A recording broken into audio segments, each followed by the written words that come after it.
الحمد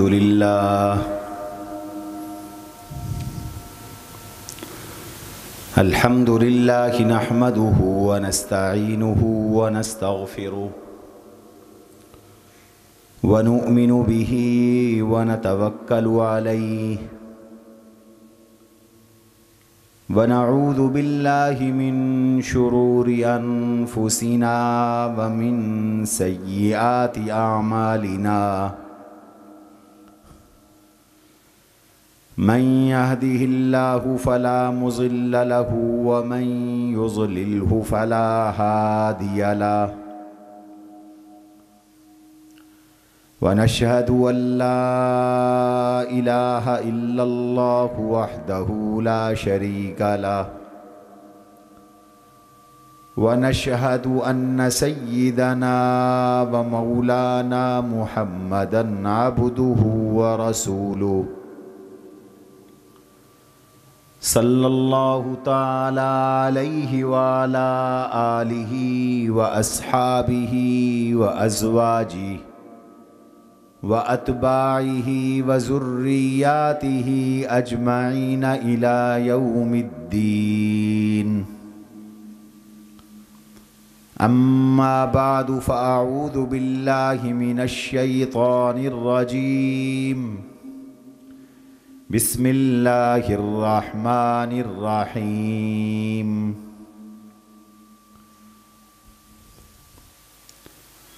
لا تصل على أحد منهم مات أبدا ولا تقم على قبره. وقال تبارك وتعالى في موضع آخر: كل شيء هالك إلا وجهه. اللهم صل على محمد وعلى آل محمد كما صليت على إبراهيم وعلى آل إبراهيم إنك حميد مجيد.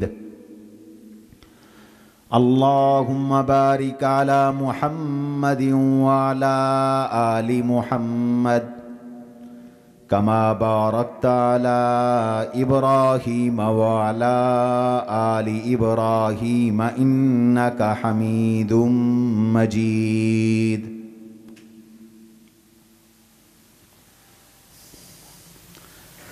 واجب الاحترام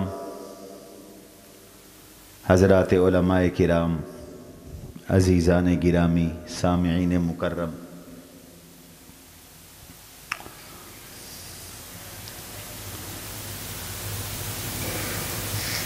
موت اور میت سے متعلق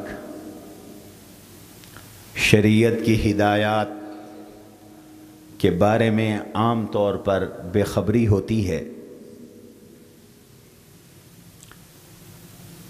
اس لیے لوگ اللہ کے بہت سے حکموں کو چھوڑتے اور توڑتے ہیں، اور جناب رسول اللہ صلی اللہ علیہ وسلم کے طریقوں کے برعکس ایسے طریقے دین سمجھ کر اختیار کرتے ہیں جو دین نہیں ہیں۔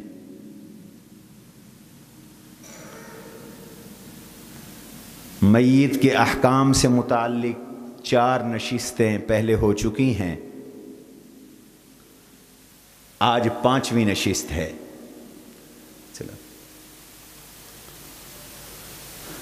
بات یہاں تک پہنچی تھی کہ جب کوئی فوت ہو جائے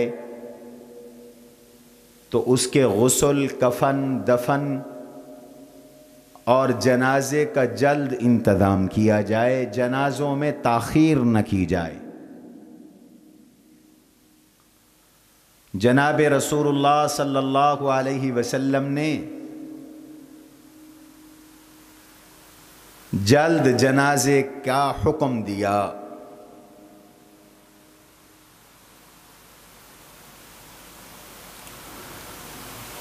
فرمایا کہ 3 چیزوں میں تاخیر نہ کرو،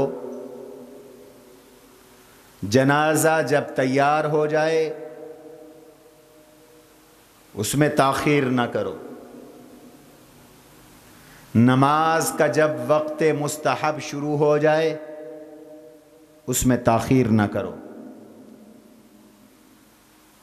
بچی جب جوان ہو جائے اور اس کے لیے مناسب رشتے کا انتظام ہو جائے، شادی کرنے میں تاخیر نہ کرو، نکاح کرنے میں تاخیر نہ کرو۔ ثلاثۃ لا یؤخرن، یہ آج کل فلاں آ جائے، فلاں آ جائے، فلاں آ جائے، کئی دن جنازے لیٹ کیے جاتے ہیں، یہ میت کے ساتھ بھی زیادتی ہے اور اللہ رسول صلی اللہ علیہ وسلم کے حکم کی بھی خلاف ورزی ہے۔ ہمارے بعض بزرگوں کا تو یہ طریقہ رہا کہ وہ وصیت فرما کر گئے کہ جیسے ہی میرا انتقال ہو فوراً مجھے غسل دو، جنازہ پڑھ کر میری تدفین کر دو۔ یہی حضور صلی اللہ علیہ وسلم کا طریقہ ہے، یہی حضور علیہ السلام کی سنت ہے۔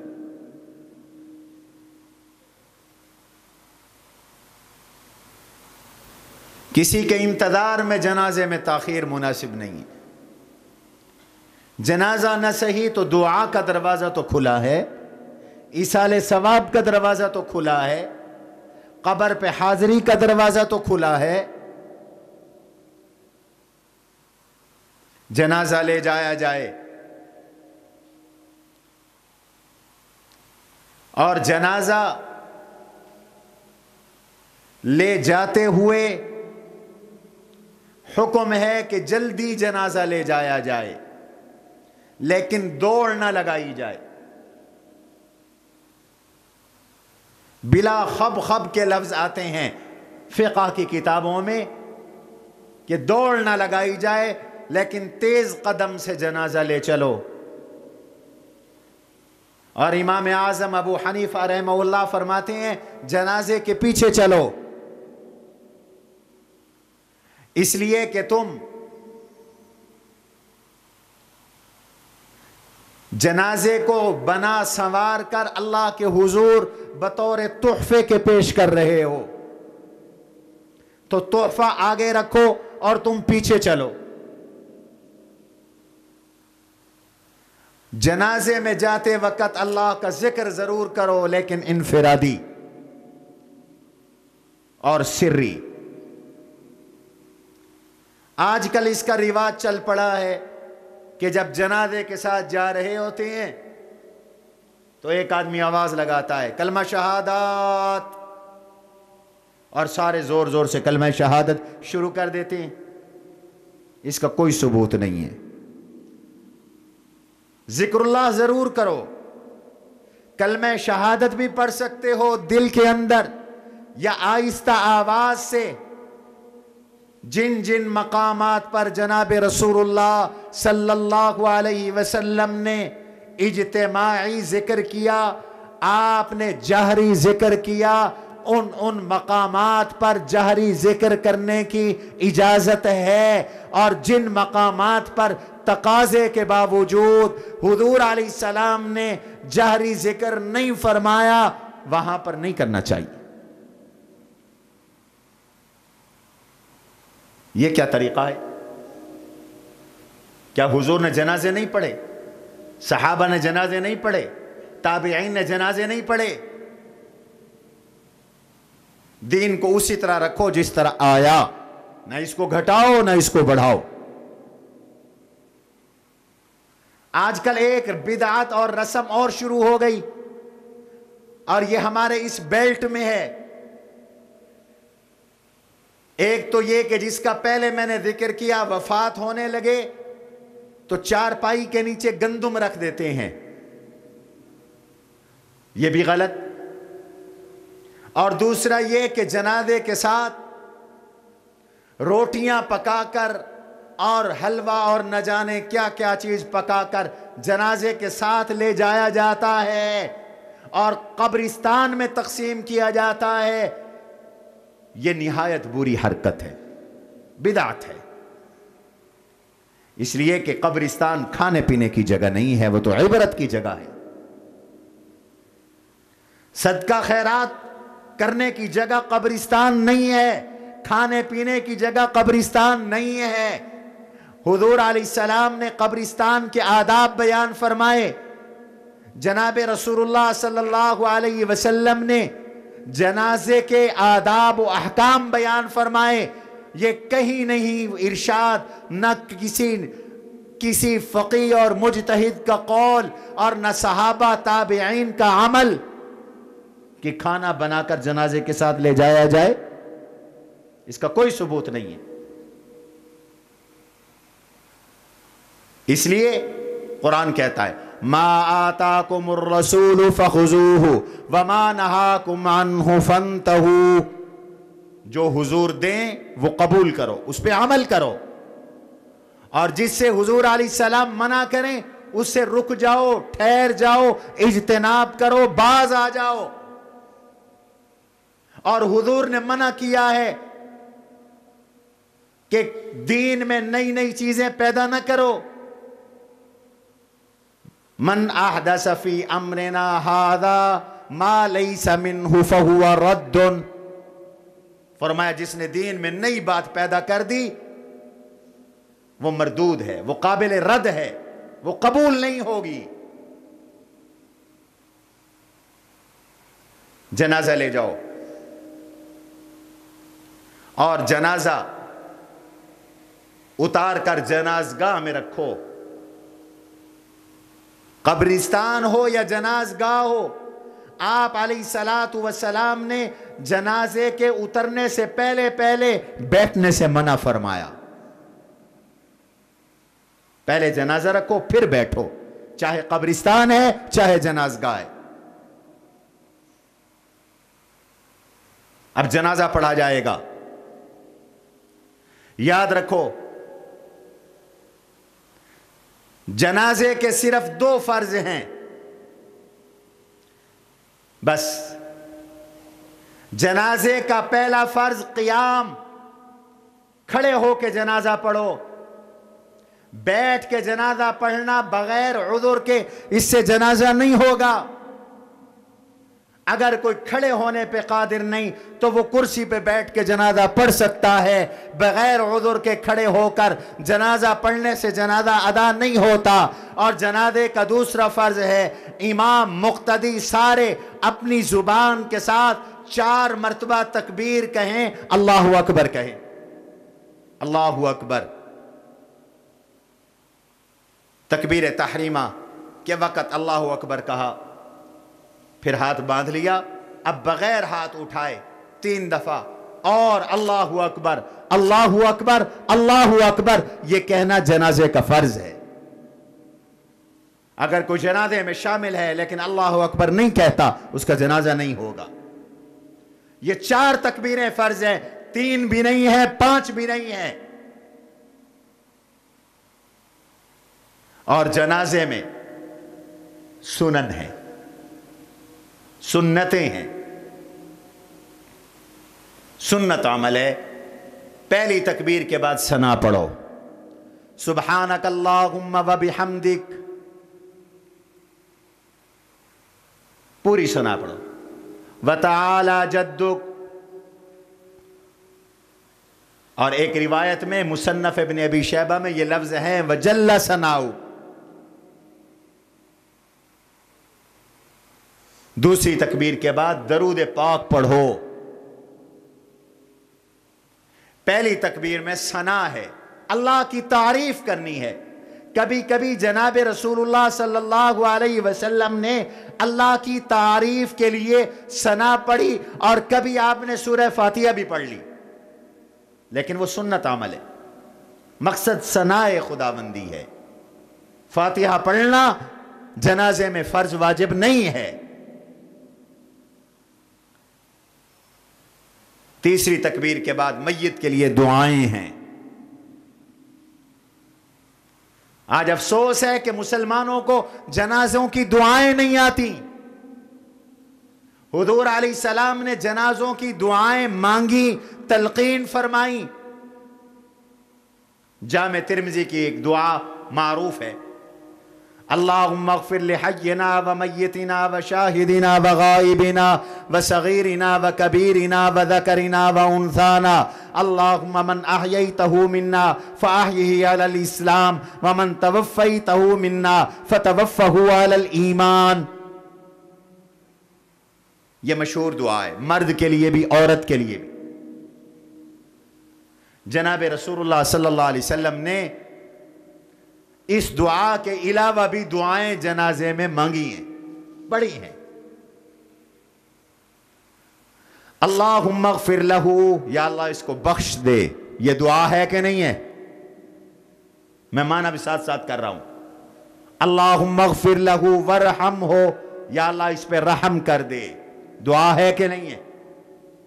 کچھ لوگوں کو جنازے کی اندر کی دعاؤں پر اعتبار نہیں ہے، وہ کہتے ہیں پھر الگ سے دعا مانگو گے بعد میں۔ میرا تو ایمان اور عقیدہ ہے کہ اللہ نے میت کی بخشش کرنی ہے تو اپنے نبی کی برکت سے کرنی ہے، نبی کی عطا کی ہوئی دعا کی برکت سے کرنی ہے۔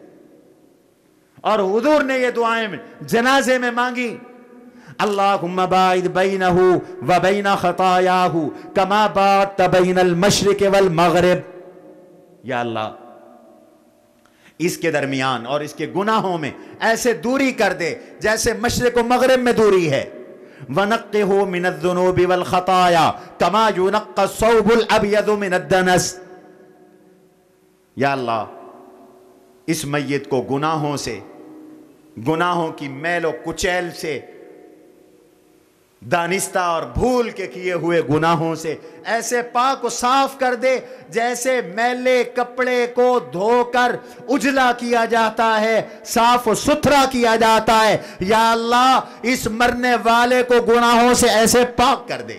کتنی جامع دعا ہے، کتنی خوبصورت دعا ہے۔ اور آپ تو یہ دعا بھی فرماتے تھے، اللہم البس من الجنہ، یا اللہ اس کو جنت کی پوشاک پہنا دے۔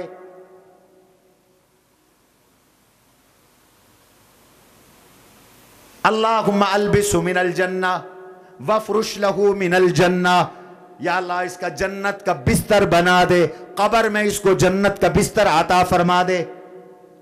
وفتح لہو بابا من الجنہ، یا اللہ اس کے لیے قبر میں جنت کی کھڑکی اور دروازہ کھول دے، اس کے پاس جنت میں ہوائیں آئیں، خوشبوئیں آئیں۔ یہ دعائیں حضور نے مانگی۔ ہمارے مولویوں نے بھی بس ایک دعا یاد کر رکھی ہے، لڑائی کرنے کا شوق ہے کہ جنازے کے بعد دعا مانگنی ہے۔ تو نہیں مانگدا تو وہابی ہے، بھئی تو تا سنی ہے، تو تا نبی والے دعائیں سارے پکا، تے کو کیوں نہیں آندے؟ یہ تو آخرت میں پتہ چلے گا سنی کون ہے۔ سنی وہ ہوتا ہے جو نبی کی سنت کو اختیار کرے۔ تو میں عرض کر رہا ہوں یہ جو دعا ہے حضور علیہ السلام کی سکھائی ہوئی، یہ دعائیں جنازے میں پڑھو، اس کی برکات ہیں اور ان کی برکات سے انشاءاللہ میت کی بخشش ہوگی۔ حضور علیہ السلام نے میت کے لیے جنازے میں قبر کے عذاب سے پناہ بھی مانگی ہے، وَأَعِذْهُ مِنْ عَذَابِ الْقَبْرِ، یہ بھی فرمایا یا اللہ اس کو قبر کے عذاب سے بچا۔ جنازے میں یہ دعا بھی آپ نے مانگی، یا اللہ وَافْسَحْ لَهُ قَبْرَهُ مَدَّ بَصَرِ، جہاں تک اس کی نگاہ جائے اس کی قبر کو وہاں تک فراخ کر دے، کھلا کر دے۔ کتنی خوبصورت دعائیں جو حضور پاک نے جنازے میں مانگی۔ یہ ساری دعائیں کتاب الجنائز میں، حدیث کی کتابوں میں موجود ہے۔ چوتھی تکبیر کے بعد سلام ہے، اس کے بعد جناب رسول اللہ صلی اللہ علیہ وسلم نے پھر صحابہ نے اپنے 100 سال کی مبارک عہد میں، پھر تابعین نے تبع تابعین میں، یہ معمول تھا جنازہ اٹھا لیا جاتا تھا۔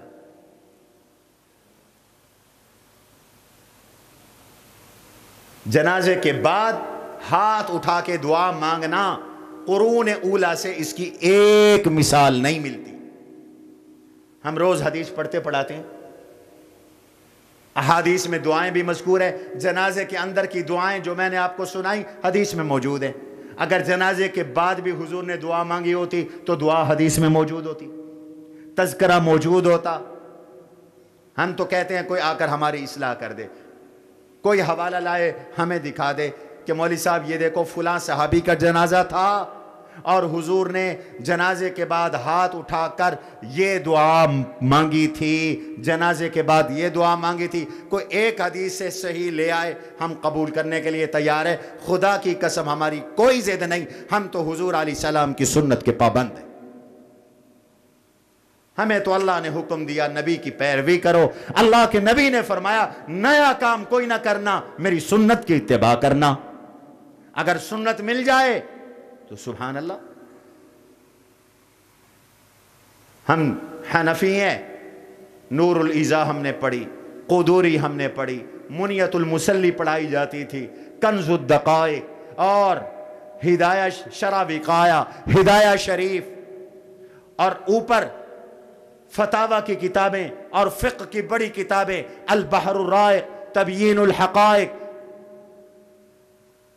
فتاوی شامی, قاضی خان, بدائے ثنائے, عالمگیری. کہیں تو ذکر ہو کہ جنازے کے بعد ہاتھ اٹھا کے دعا مانگو, کہیں تو ذکر ہو نا. اچھا اگر ہے تو پھر فرض ہے, واجب ہے, سنت ہے, مستحب ہے, اس کی بھی تعیین کرو. اور اگر یہ سب کچھ کتابوں میں نہیں ہے تو لڑائی نہ کرو, جھگڑا نہ کرو. اگر کوئی آدمی حضور کی سنت کی اتباع کرنا چاہتا ہے اسے مجبور نہ کرو. آج تو اتنا غلو ہو گیا ہے, کوئی جنازہ نہ پڑھے اس سے کوئی نہیں لڑتا, کوئی جنازہ پڑھے دعا نہ مانگے اس پہ فتوے بازی شروع ہو جاتی. ہمارا کام تو ہے نبی کی سنت کو کھول کر پھرا کر کے آپ کے سامنے رکھ دینا. حضور علیہ السلام جنازہ لے جاتے تھے, قبرستان میں پہلے جنازہ رکھا جاتا تھا, پھر جناب رسول اللہ صلی اللہ علیہ وسلم تشریف فرما ہوتے, صحابہ تشریف فرما ہوتے, قبر تیار ہوتی, جنازے کو قبلے کی جانب رکھا جاتا. دو طرح کی قبریں عہد نبوت میں تھیں, ایک قبر بغلی تھی جس کو لحد کہتے ہیں قبلے کی جانب میں, ایک طرف قبر نیچے لحد بنائی جاتی تھی, اور دوسری درمیان میں شق کیا جاتا تھا, درمیان میں قبر کے بیچ میں میت کے لیے جگہ بنائی جاتی تھی. دونوں طرح کی قبریں جائز ہیں. جناب رسول اللہ صلی اللہ علیہ وسلم نے لحد کو زیادہ پسند فرمایا. اگر جگہ پختہ ہو تو لحد بناؤ. آپ فرماتے ہیں اللحد لنا والشق لغیرنا, لحد ہمارے لیے اور شق دوسروں کے لیے. جب خود جناب رسول اللہ صلی اللہ علیہ وسلم کا جنازہ تیار ہوا, جنازہ ہوا تو بلوا لیا گیا دونوں قبر کھودنے والوں کو, لحد والے کو بھی شق والے کو بھی. فیصلہ یہ ہوا جو پہلے آئے گا قبر ویسے بنائی جائے گی. پہلے آیا لحد بنانے والا, حضور علیہ السلام کی قبر مبارک بنائی گئی لحد والی. اگر زمین کچی ہو تو شق بھی بنا سکتے ہو, کوئی حرج کی بات نہیں ہے, دونوں جائز ہیں. حضور کے زمانے میں دونوں طرح کی قبریں بنی ہیں. میت کو قبر میں اتارو, پڑھو بسم اللہ وعلی ملت رسول اللہ, یہ پڑھ کر اسے قبر میں رکھو. لحد کو بند کرو, سب مٹی ڈالو اور پڑھو منہا خلقناکم وفیہا نعیدکم ومنہا نخرجکم تارتا اخرى. یہ دعا ہے مٹی ڈالنے کی. تمہیں تو یہ مسئلے کوئی نہیں بتاتا, آئیں تو بتائیں. یہ تو مسئلے وہ بتائے گا جو مسئلے پڑھاتا ہو مدرسے میں. منہا خلقناکم, اسی زمین سے مٹی سے ہم نے تمہیں پیدا کیا. وفیہا نعیدکم, اسی میں ہم تمہیں لٹائیں گے. ومنہا نخرجکم تارتا اخرى, کل قیامت میں اسی مٹی سے دوبارہ تمہیں ہم نکالیں گے, اللہ کے حضور پیشی ہوگی. یہ پڑھو. مٹی ڈال لی. عبداللہ بن عمر رضی اللہ تعالی عنہما کی روایت ہے, حوالہ بھی ساتھ دے رہا ہوں, جو کام جائز ہے وہ کرو. سرانے کھڑے ہو کر سورہ بقرہ کا پہلا رکوع پڑھو, پائیتی کی طرف کھڑے ہو کر سورہ بقرہ کا آخری رکوع پڑھو, اور اب قبر پر کھڑے ہو کر دعا مانگو. یہاں دعا ثابت ہے, یہاں مانگو دعا. جہاں دعا حدیث میں آ گئی وہاں مانگی جائے گی. یہاں پر حضور نے دعا مانگی, اللہم اغفر لہ ورحمہ وعافہ واکرم نزلہ ووسع مدخلہ وباعد بینہ وبین خطایاہ کما باعدت بین المشرق والمغرب ونقہ من الذنوب والخطایا کما ينقى الثوب الابیض من الدنس واغسلہ بالثلج والماء والبرد. یہ ساری دعائیں حضور نے قبر پر مانگی ہیں. افضل ہے, اہل علم کہتے ہیں ہاتھ اٹھائے ہوئے ہیں تو قبلہ رخ ہو جاؤ, تاکہ کسی کو یہ گمان نہ ہو کہ قبر والے سے مانگ رہا ہے, اس لیے کہ اللہ کے علاوہ کسی اور سے مانگنا سارے بتاؤ جائز نہیں. قبر پر کھڑے ہو کر دعا بھی مانگو اور انفرادی طور پر ذکر اذکار بھی کر سکتے ہو. حضرت عمر بن عاص رضی اللہ عنہ نے وصیت کی تھی کہ جب میری تدفین ہو جائے تو میری قبر پہ اتنے دیر کھڑے رہ کر اللہ کا ذکر کرتے رہنا جتنی دیر اونٹ ذبح ہونے میں لگتے ہیں, کئی استأنس بکم, تاکہ میں تمہارے ساتھ انس حاصل کروں. رواہ مسلم, یہ صحیح مسلم کی روایت ہے, تاکہ مجھے تمہارے ساتھ انس حاصل ہو. یہ جائز ہے. گھر آ جاؤ. اب اگلا مسئلہ سنو. اچھا, یہاں ایک وضاحت کرتا چلوں. جناب رسول اللہ صلی اللہ علیہ وسلم نے تدفین فرمائی, تدفین کے بعد دعا فرمائی, قبر کچی بنائی, پکی قبر سے حضور نے منع فرمایا.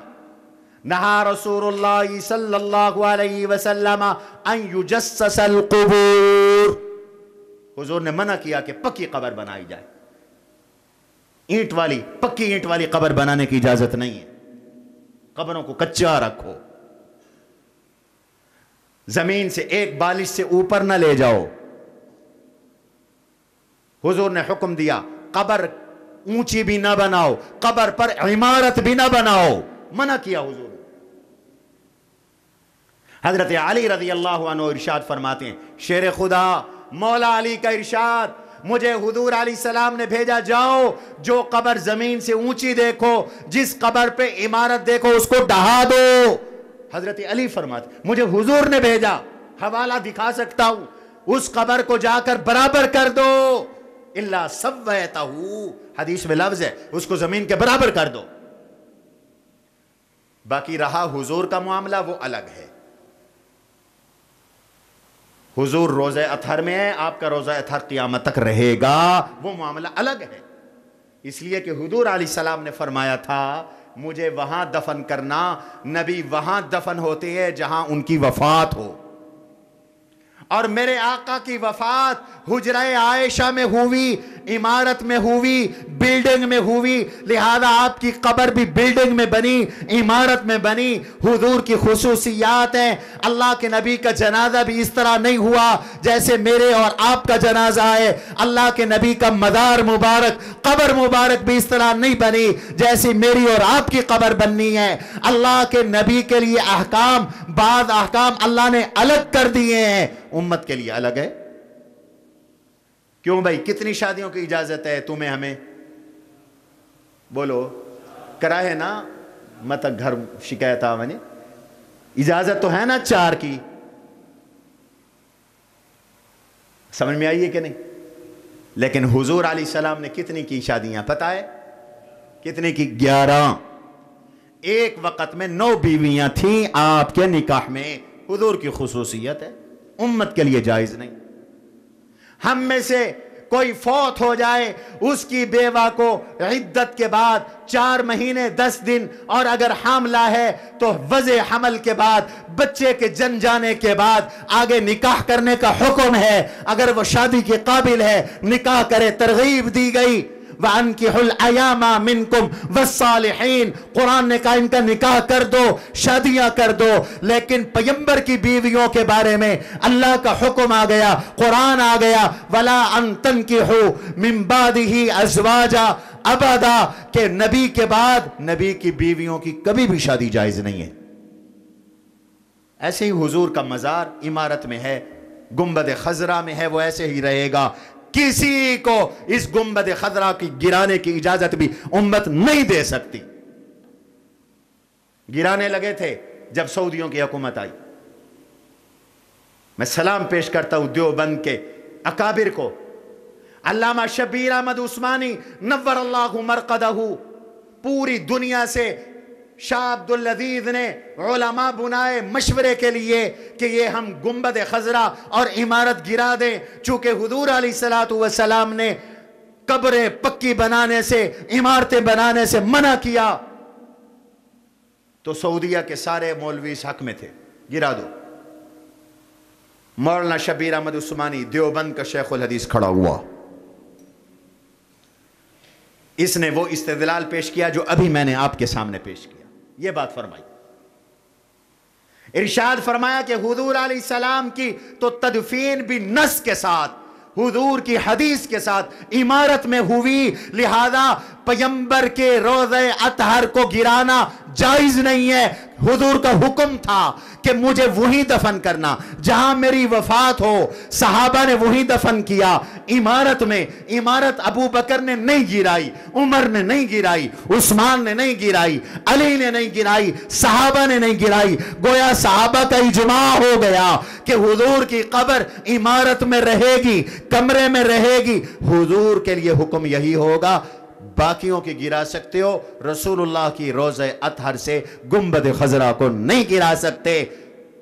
کسی کی بات سعودیوں کو سمجھ میں نہیں آتی تھی، دیوبند کے اس عالم کو کھڑے ہو کر انہوں نے پیشانی بھی چومی، فیصلہ بھی دیا کہ دیوبند کی برکت سے نبی کا گنبد خضرا اب قیامت کی صبح تک رہے گا۔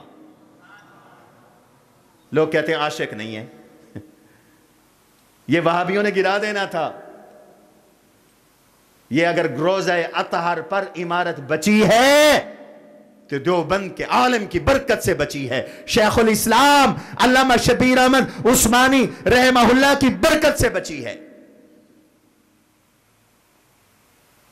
پکی عمارتیں نہ بناؤ، قبروں کو کچا رہنے، تختی الگ کر کے لگا سکتے ہو۔ واپس آئے ہو، بات ختم کروں، وقت مختصر ہے۔ یاد رکھو آج کل ایک نیا رواج چل پڑا ہے، قبر پر اذان، تکبیر، دال بکھیرنا قبر پر، نہ جانے یہ رواج کہاں سے آ گئے۔ میاں اذان تو نماز کے لیے ہوتی ہے، یا حضور علیہ السلام نے بچے کے کان میں اذان کہی تاکہ وہ فطرت اسلام پر ہو جائے۔ قبر پر میرے آقا کی ذخیرہ احادیث میں اذان دینے کی ایک حدیث نہیں ہے۔ حضرت ابو بکر صدیق سے لے کے وحشی بن حرب تک کسی صحابی کا کوئی فرمان نہیں ہے، کوئی عمل نہیں ہے۔ تمام فقہاء میں سے کسی ایک فقیہ نے کوئی ایک مفتہ بھی قول قبر پہ اذان دینے کا نہیں ہے، یہ بھی لوگوں نے خود بنا لی ہے۔ قبر پہ اذان دینا جائز نہیں۔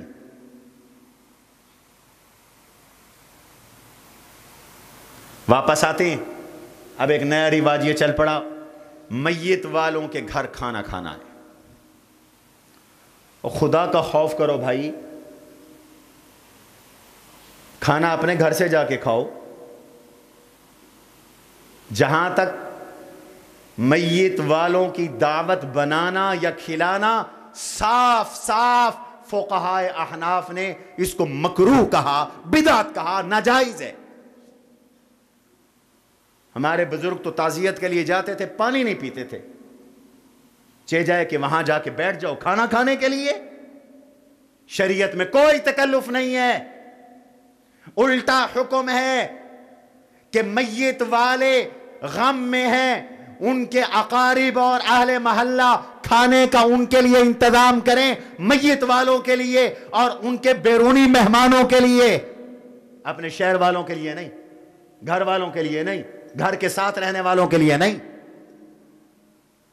میری تو اپنی برادری میں ددیال خاندان میں یہ گندا رواج پڑ گیا، کسی کے گھر فوتگی ہوئی سب گھر چھوڑ چھاڑ کر 3 دن وہاں بیٹھ کے روٹی کھاتے ہیں۔ میں خدا کا خوف کرو، ناجائز ہے، اپنے گھروں میں روٹی کھاؤ۔ تمہیں کس نے کہا کہ تم وہاں جا کے ڈیرے لگا دو؟ تعزیت کے لیے جاؤ، تعزیت کر کے واپس آ جاؤ۔ گویا کہ جس کے ہاں فوتیدگی ہو گئی وہ غریب ہے تو اس کو مقروض کر دو، اس کا بیڑا غرق کر دو۔ یہ تکلفات نہیں ہے جائز۔ ہاں کوئی دور سے مہمان آیا ہے، جب میت والوں کی کھانے کا رشتہ دار انتظام کر رہے ہیں تو ساتھ ان کا بھی انتظام کر دیں۔ اور کچھ لوگوں نے اس کو بزنس بنا دیا۔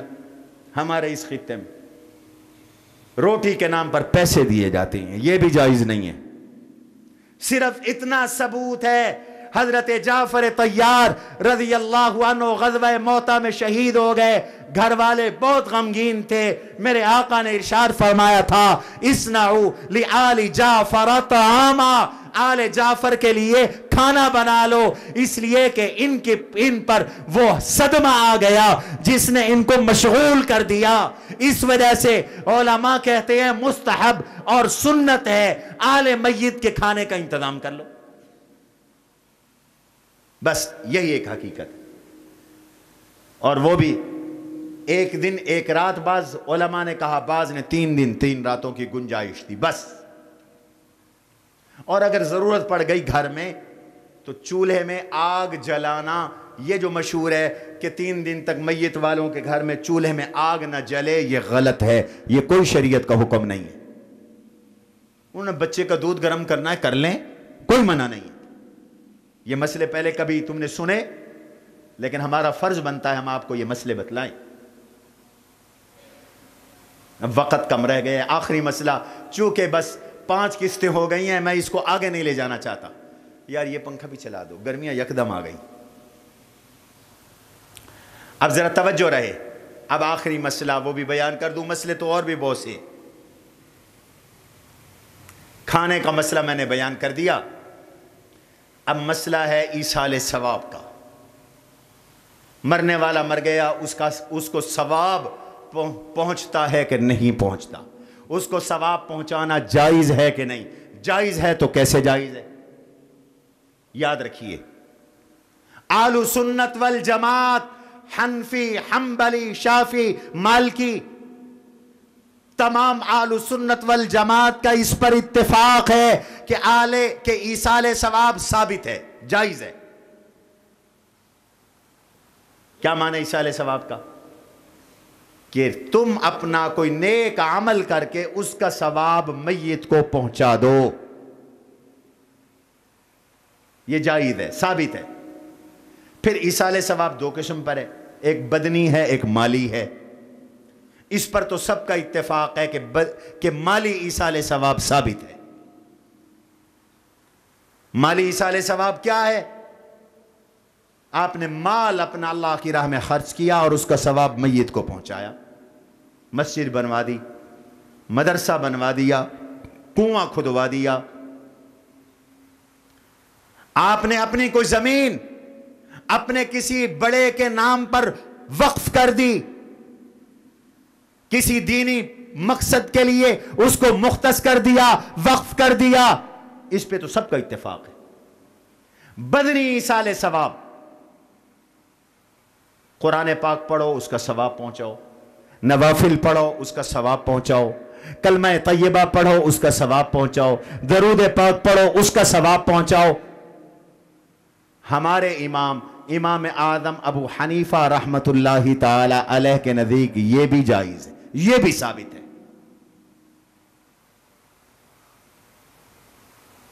اس لیے کہ جنازہ خود بدنی ایصال ثواب کا نام ہے۔ جنازہ میت پڑھتی ہے یا دوسرے لوگ پڑھتے ہیں؟ آپ بتائیں۔ تو آپ نے پڑھا نا جنازہ, آپ تو میت نہیں ہیں, زندہ ہیں, آپ نے جنازہ پڑھا, اس جنازے کا ثواب کس کو ہوا؟ بتاؤ, میت کو ہوا کہ نہیں ہوا؟ یہی تو ایصال ثواب ہے, یہی تو ایصال ثواب ہے. اور قرآن کہتا ہے الذین یقولون ربنا اغفر لنا ولاخواننا الذین سبقونا بالایمان. یہ دعا سکھائی, یوں دعا کیا کرو, اے اللہ ہمیں بھی بخش, ان مسلمانوں کو بھی بخش جو پہلے گزر گئے. رب اجعلنی مقیم الصلاۃ ومن ذریتی ربنا وتقبل دعاء ربنا اغفر لی ولوالدی وللمؤمنین وللمؤمنین یوم یقوم الحساب. اللہ مجھے بھی بخش, میرے ابے میری اماں کو بھی بخش, سارے کلمہ پڑھنے والوں کو بخش. یہ بدنی ایصال ثواب ہے. یہ سعودیہ والے بدنی ایصال ثواب کو نہیں مانتے, اس لیے وہ قبر پہ کھڑے ہو کر آپ کو پڑھنے نہیں دیتے, وہ غلط کرتے ہیں. اس لیے کہ ائمہ کا اختلاف جواز عدم جواز کا نہیں ہوتا, اولا عدم اولا کا ہوتا. ان کو نہیں روکنا چاہیے. قبر پر کھڑے ہو کے پڑھو ثواب پہنچتا ہے, یہاں سے پڑھو ثواب پہنچتا ہے, نوافل پڑھو نیت کرو ثواب پہنچتا ہے, تسبیحات کرو نیت کرو ثواب پہنچتا ہے. جو بھی نیک عمل کرو نیت کرو اپنے والدین کی, تمام مسلمان موتا کی, ثواب پہنچتا ہے. اور ان کا حق ہے ان کے لیے ایصال ثواب کیا کرو. جس باپ کے تم مکان میں رہ رہا ہے, تجھے شرم نہیں آتی؟ کبھی تو نے اس کو یاد نہیں کیا, کبھی اس کی قبر پہ نہیں گیا. مردوں کے لیے قبر پہ جانے کا حکم ہے, قبروں پہ بھی جاؤ. عورتوں کے لیے حکم, ایک قول یہ بالکل عورتوں کے لیے منع ہے, لعن اللہ زائرات القبور. قبروں پہ جانے والی عورتوں پر اللہ کی لعنت ہے, حضور نے فرمایا. اور دوسرا قول یہ ہے کہ بوڑھی عورتیں جا سکتی ہیں چند شرائط کے ساتھ. ایک شرط یہ ہے کہ پردے میں جائیں, دوسری زیب و زینت کر کے نہ جائیں, تیسری وہاں جزا فضا نہ کریں, روئے نہیں, اور چوتھا یہ کہ دنیا کی وہاں باتیں نہ کریں. بوڑھی عورتیں جا سکتی. تے سارے پاسے میری ڈاچی دے گل وچ ٹلیاں میں پیر مناون چلیاں. سبحان اللہ, یہ بدعات ہے. مولانا احمد رضا خان بریلوی نے بھی منع کیا. یہ کسی بھی مسلک میں جائز نہیں ہے. میلوں پہ جائیں, ٹھیلوں پہ جائیں, بن سنور کے جائیں. نہ قرآن اور نبی کا فرمان ان عورتوں کو بازار میں جانے کی اجازت دیتا ہے, نہ مزار پہ جانے کی اجازت دیتا ہے. ہون تا بازار چی ڈھیر عورتیں ہیں, مزاراں تے ہی ڈھیر عورتیں. تسا تا تھی گئے بدھو, تاکو کپڑے گھننا ڈا نہیں آندا, چکاون دا ڈا نہیں آندا, اوشو دی ویندی ہے, چکائی آندی ہے تے سونے سونے کپڑے گھن کے آنی. سبحان اللہ. دیکھی جو میں نے کل بازار میں چند بیبیاں, اکبر غیرت قومی میں گڑ گیا. پوچھا جو میں نے وہ پردہ تمہارا کہاں گیا؟ کہنے لگی عقل کے مردوں کے وہ پڑ گیا. مردوں کے عقل ختم ہو گئے. شاپنگ اب عورتیں کریں گی. چلو ساتھ تو لے جاؤ اللہ کے بندو, اکیلا بھیجتے ہو. تم مزاروں پر جوان عورتوں کا جانا بالکل جائز نہیں ہے. یہ سب مسالک کا, اہل سنت کے سب مسالک کا متفقہ فتویٰ ہے. تے بی بی تا نوراتا بیٹھی ہے نہ اٹھا. یہ شرک کی ایک قسم ہے نوراتا. اعتکاف 29 کا چاند ہو تو 9 رات ہوتا ہے. تو اعتکاف اللہ کے گھر میں بیٹھا جاتا ہے. شیطان نے اس کو مزار پہ بٹھا دیا. جیسے مزار پہ طواف کروا دیا آپ کے شیڈ آباد میں, پوری دنیا میں مشہور ہو گیا, ایسے نوراتا بٹھا دیا. جانور اللہ کے قرب کے لیے ذبح کیا جاتا ہے. شیطان نے مزار پہ ذبح کروا کر پیر کے تقرب کے لیے اس حرکت پہ لگا دیا, شرک فعلی پہ لگا دیا. یہ جائز نہیں ہے. بات ختم کروں, ایصال ثواب ثابت. لیکن دوستو خدا کے لیے ایصال ثواب ایسے کرو جیسے سنت میں موجود ہے. ہم منکر نہیں ہیں ایصال ثواب کی، لیکن ایسے ایصال ثواب کرو جیسے صحابہ نے ایصال ثواب کیا، جیسے پیغمبر نے ایصال ثواب کروایا. آپ سے پوچھتا ہوں، دین آج آیا ہے یا 14 صدیاں پہلے حضور صلی اللہ علیہ وسلم کے پاس آیا ہے؟ حضور پہ اترا ہے نا دین. آپ کے زمانے میں ایصال ثواب کیسے تھا؟ حضرت سعد کی امی فوت ہو گئی. ایک روایت میں آتا ہے انہوں نے کہا یا رسول اللہ میں اپنی امی کے ایصال ثواب کے لیے صدقہ کروں تو قبول ہوگا، انہیں فائدہ ہوگا؟ آپ نے فرمایا ہاں انہیں فائدہ ہوگا. انہوں نے اپنا ایک باغ اپنی امی کے ایصال ثواب کی راہ میں صدقہ کر دیا. کرو ایسا صدقہ، کرو نا ایسا صدقہ. 10 مربع رقبہ باپ دے گیا، 1 ایکڑ تو اللہ کی راہ میں دے دے، مسجد کو، مدرسے کو، کسی یتیم خانے کو.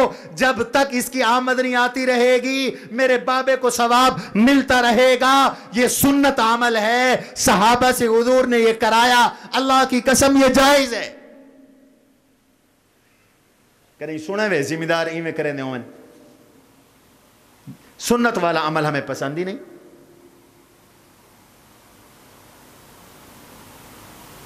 حضور نے دوسرے اعمال کی طرف اشارہ کیا.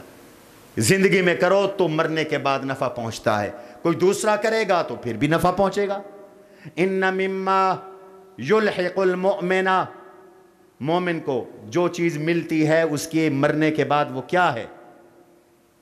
آپ نے فہرست پوری بیان کی. مصحفا ورثہ، قرآن لے کر لوگوں کو دے دیے، وہ قرآن پڑھیں گے. یہ بھی ایصال ثواب کی ایک شکل ہے اور صدقہ جاریہ ہے. ہم یہ مشورے دیتے ہیں، 50 سال سے ہمارے پیچھے جمعے پڑھنے والے بھی رسم و رواجوں، بدتوں کو چھوڑنے کے لیے تیار نہیں ہیں. یہ مشورے قبول کرنے کے لیے تیار نہیں. برادری اجول مسئلہ نقدہ، حضور کو کیا منہ دکھاؤ گے؟ خدا کا خوف کرو، سنت کے مطابق ایصال ثواب کرو.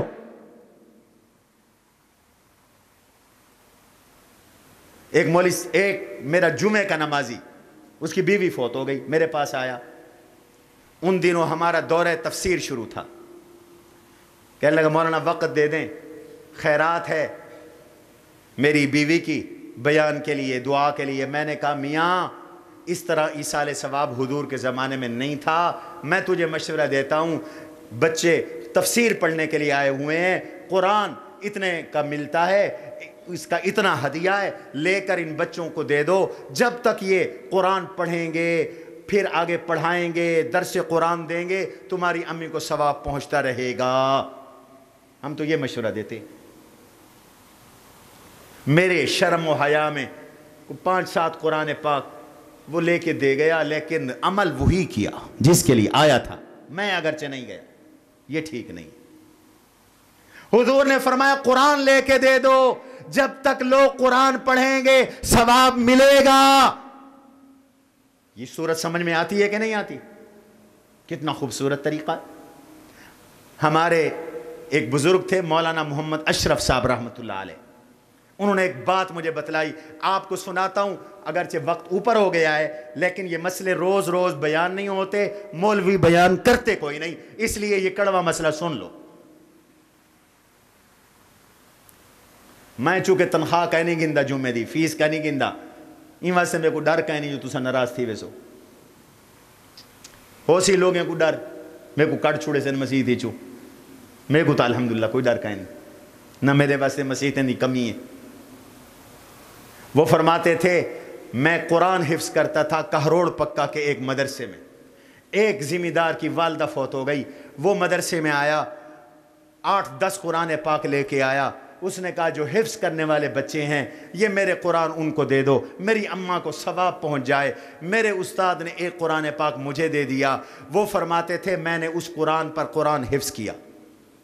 پھر 10 سال میں عالم بنا، ہر سال میں پورا سال اسی قرآن سے تلاوت کرتا تھا، اور سال کے بعد مصلی پڑھتا تھا، تراویح پڑھتا تھا، یاد منزل اسی قرآن سے کرتا تھا۔ اور جب انہوں نے بتلایا، کہنے لگے اب مجھے 45 سال ہو گئے، اس وقت بھی وہ قرآن میرے پاس موجود ہے، 45 سال یہ، 10 سال وہ، 55 سال، اور سال 2 سال حفظ میں لگے، 56 57 سال سے اسی ایک قرآن پر روز قرآن پڑھتا ہوں، منزل پڑھتا ہوں، اور سال کے بعد تراویح پڑھتا ہوں، اسی قرآن سے پڑھتا ہوں۔ تو بتلاؤ کتنا مزیدار ایصال ثواب ہوا اس ذمہ دار کی والدہ کو۔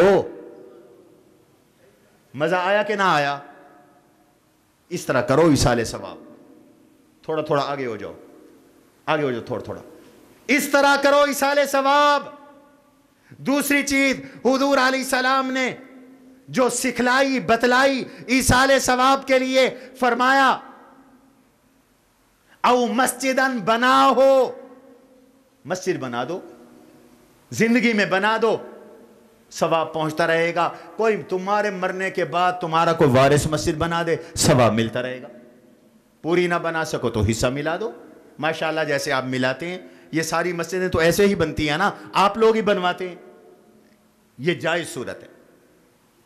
تیسری چیز او دارن لبن السبیل بنا ہو، مسافر خانہ بنا دو، مسافروں کے لیے کمرہ بنا دو، سرائے بنا دو، وہ آئیں گے رہیں گے، تمہاری میت کو ثواب پہنچے گا۔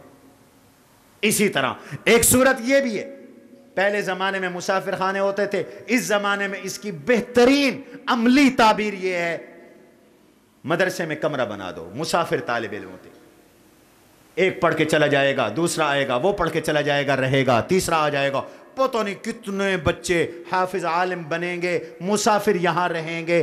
یہ صدقہ جاریہ کی بہترین شکل۔ پہلے لوگ ذوق کے ساتھ مدرسوں میں کمرے بناتے تھے، اب یہ ذوق بھی نہیں رہا۔ حدیث میں آتا ہے جس قوم سے بدعت پیدا ہو جائے، جس قوم میں، اللہ اس قوم سے سنت اٹھا لیتے۔ اب سنت والی شکلیں نہیں رہی، بدعت والی شکلیں آ گئی۔ لوگ راستے کے لیے تنگ ہیں، زمین چھوڑ دو راستے کے لیے، یہ بھی صدقہ جاریہ ہے۔ تم پانی کا کنواں لگوا دو، یہ بھی صدقہ جاریہ ہے۔ یہ سب ایصال ثواب کی صورت جائز ہے۔ ایک صحابی سے حضور نے فرمایا اپنی امی کے لیے کنواں کھدوا دو پانی کا، یہ بھی صدقہ جاریہ کی۔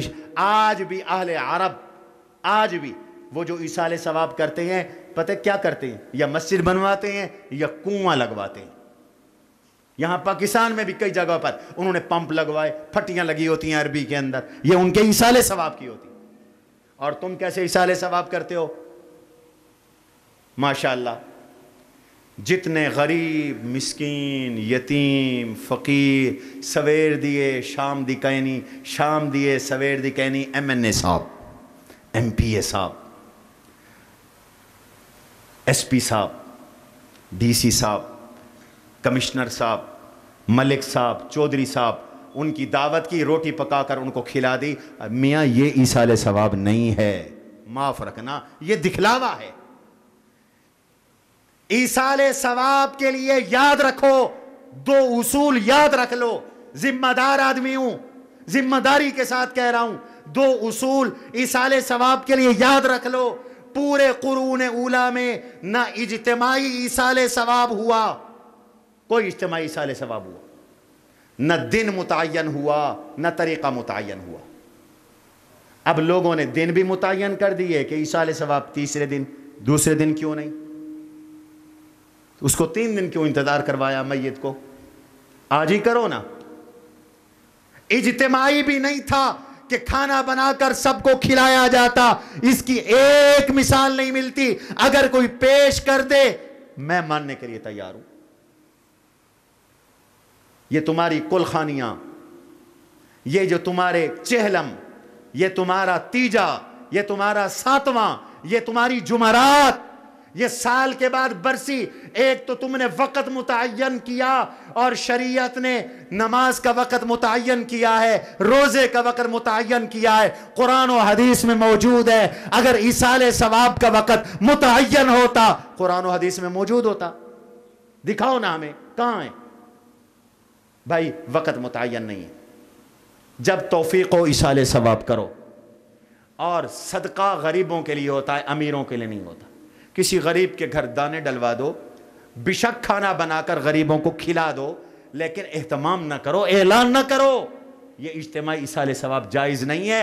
اور سنت کے مطابق ایصال ثواب کرو گے انشاءاللہ میت کو ثواب بھی پہنچے گا۔ سبحان ربک رب۔ ہاں ایک اعلان، کل انشاءاللہ آپ کے اس جامعہ میں سالانہ اجتماع ہے، ان بچوں کے ختم قرآن کے موقع پر، وہ بچے بچیاں جو اس سال قرآن کے حافظ بنے۔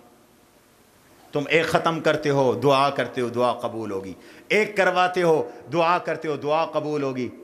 آپ کے اس جامعہ میں اس سال 64 بچے اور بچیاں قرآن کے حافظ بنے ہیں نا، کہو سبحان اللہ۔ 64 بچے بچیوں کا ختم ہے، کل مغرب کے بعد اجتماع ہے۔ اسی طرح جو بچے بچیاں ہمارے عالم ہوئے، عالمہ ہوئی، 28 بچیاں ہیں جو اس سال قال قال رسول اللہ صلی اللہ علیہ وسلم پڑھ کر فارغ ہو رہی ہیں، عالمہ بن رہی ہیں۔ 28 بچیاں ہیں، اور غالباً 15 یا 16 بچے جو عالم بن رہی ہیں۔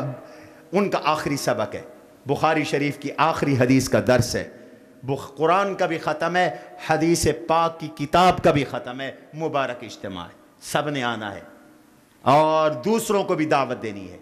اور آپ شیر آباد والو میزبان ہو، پورے ملک سے بڑے بڑے علماء، اولیاء، مشائخ، شیوخ الحدیث، ایسی ایسی شخصیتیں آتی ہیں جن کا دیکھنا بھی ثواب ہے، وہ اسٹیج پر موجود ہوتی ہیں۔ تو آپ سب حضرات کو دعوت ہے، خود بھی آئیں، دوسروں کو بھی لائیں، اور یہ بھی آپ کو دعوت ہے کہ اتنا بڑا مجمع آتا ہے، ان کی مہمان نوازی بھی کریں، خدمت بھی کریں، انتظام میں بھی حصہ لیں، مالی طور پہ بھی حصہ لیں، کچھ دیگوں کا انتظام کروائیں، کھانا ان کو کھلوائیں۔ انشاءاللہ آپ اچھے مہمان نواز بنیں گے اور اللہ آپ کو اس کا اجر دیں گے۔ وما علینا الا البلاغ۔